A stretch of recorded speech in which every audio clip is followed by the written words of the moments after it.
BJP की meeting में मुख्तार के नाम पर कौन सी चर्चा हुई जिसे सुनते ही योगी टेंशन में आ गए। भूपेंद्र, ओपी राजभर और संजय निषाद ने बनाया प्लान गाजीपुर, अफजाल की बड़ी धड़कने।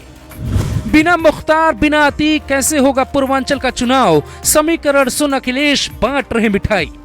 28 मार्च 2024 को जब बांदा मेडिकल कॉलेज से ये खबर आई कि मुख्तार अंसारी अब नहीं रहा, तभी यूपी बीजेपी के अध्यक्ष भूपेंद्र चौधरी ने एक बड़ी मीटिंग बुलाई जिसमें मुख्तार के नाम पर ऐसी चर्चाएं हुई कि सुनकर आप भी दंग रह जाएंगे। यहाँ तक कि इस मीटिंग में बने प्लान को सुनकर खुद सीएम योगी की भी चिंताएं बढ़ गई। आप कहेंगे मुख्तार तो योगी का दुश्मन नंबर 1 था और इससे उन्हें खुश होना चाहिए, तो फिर टेंशन किस बात की है। हम आपको अगले 60 सेकंड में कुछ अंदर की बात समझाने की कोशिश करते हैं। सूत्र बताते हैं कि मुख्तार वाली खबर सुनकर योगी पहले हैरान हुए, पर जैसे ही सियासी नुकसान का आकलन किया तो समझ आया कि जाते जाते भी मुख्तार बड़ा नुकसान कराने वाला है। इसलिए भूपेंद्र चौधरी ने पूर्वांचल में पकड़ रखने वाले 2 बड़े नेताओं ओम प्रकाश राजभर और संजय निषाद की मीटिंग बुलाई। हालांकि खुद बीजेपी अध्यक्ष चलकर संजय निषाद के आवास पर पहुंचे। गाजीपुर सीट पे मुख्तार के भाई अफजाल अंसारी को भावनात्मक समर्थन मिल सकता है। अफजाल समाजवादी पार्टी से सांसद हैं और इस बार सपा कांग्रेस के साथ गठबंधन में है।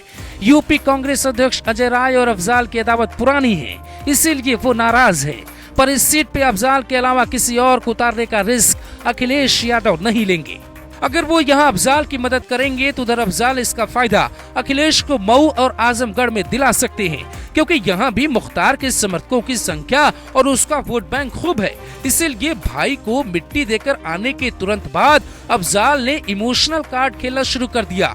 वो ये बताना चाहते हैं कि योगी सरकार एक खास तबके के खिलाफ काम कर रही है, जबकि सच्चाई इसके ठीक उलट है। अफजाल ने तो सीधा मोदी को चैलेंज कर कहा कि गाजीपुर की सीट हम जीतेंगे ही, बीजेपी को यहाँ हराएंगे। और गाजीपुर की जनता इतने मूड में है कि इस बार सारा रिकॉर्ड टूट जाएगा, कैंडिडेट चाहे जिसको लाए, क्योंकि जुल्म अत्याचार तो सरकार अपने तंत्र का दुरुपयोग करके कर सकती है, लेकिन ये जो जनता है, ये जो गरीब लोग हैं, ये हमेशा सत्य के पक्ष में खड़े होते हैं। और देख लीजिएगा गाजीपुर का अंदरूनी रहस्य यही सामने आएगा कि ये अंदर की बात है, गरीब हमारे साथ है। और चुनाव का परिणाम गाजीपुर का मोदी जी को शर्मिंदा करेगा। लड़ रहे हैं बगल में, वो भी, हम भी लड़ रहे हैं। हालांकि ऐसा नहीं है कि गाजीपुर का गढ़ बीजेपी नहीं ढा सकती।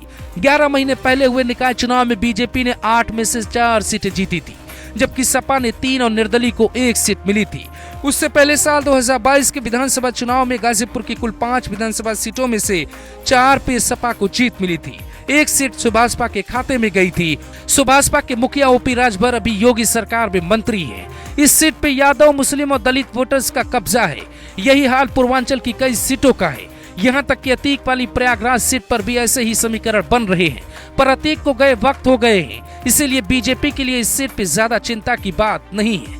पर गाजीपुर को लेकर सबकी धड़कनें बढ़ी हुई है। इसीलिए मुख्तार के जाते ही बीजेपी ने सियासी समीकरण को फिट करने की कोशिश शुरू कर दी। लेकिन कहते हैं राजनीति में कभी कभी भावनाओं के सारे मुद्दे गौड़ हो जाते हैं, इसीलिए बीजेपी की चिंताएं बढ़ी हुई हैं। और सियासी गलियारों में ऐसी चर्चा है कि चुनाव से पहले मुख्तार के साथ जो हुआ उसका नुकसान बीजेपी को उठाना पड़ सकता है। इसीलिए कई लोग ये भी दावा कर रहे हैं कि मुख्तार के साथ जो हुआ उसमें ब्रजेश सिंह का भी हाथ हो सकता है, क्योंकि ब्रजेश सिंह के एक केस में मुख्तार की गवाही होनी थी। गवाही अगर हो जाती तो फिर ब्रजेश की मुश्किलें बढ़ सकती थी। ये दावा मुख्तार के परिवार वाले भी कर रहे हैं कि मुख्तार को रास्ते से हटाया गया है। तो सवाल है कि क्या योगी राज में खेल किसी और ने किया है, जिसकी जानकारी अभी सामने आना बाकी है। आप इस बारे में क्या सोचते हैं, कमेंट कर जरूर बताइए।